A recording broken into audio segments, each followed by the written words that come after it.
laugarren puntuekin jarraitzen dugu, bake epaile ordezkoa hautatzeko deialdi eta prozedura, convocatoria de procedimiento de selección del juez de paz sustituta.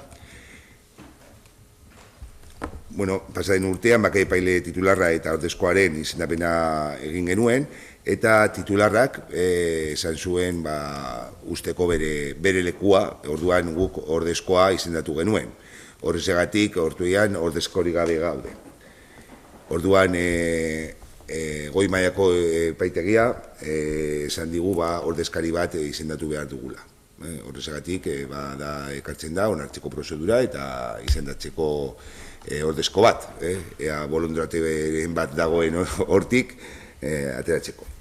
El año pasado procedimos al procedimiento de nombramiento de jueza de paz titular y jueza de paz suplente. La jueza de paz titular renunció a su puesto porque, por diferentes motivos, se nombró a la que hemos designado como suplente, que es la que está en el cargo actualmente, pero nos está el Tribunal Vasco de Justicia a nombrar un suplente.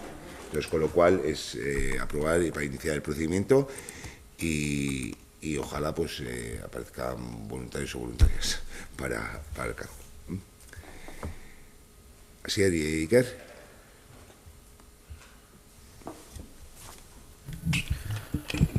Nada, de este punto, si es algo que te hay que gestionar y así, o sea, no, ya lo explicasteis en la comisión, estuvisteis hablando de ello, no tenemos nada que comentar. Eskerrik asko. Ainhoa Zoraide Irene. Pues no es igual, queremos que sea un trámite obligado a cumplir y bueno, a ver ahora cuántas candidatas se presentan. Nosotros no podemos, cargos públicos no podemos presentarnos. Es decir, que la voluntariedad. ¿Plazos?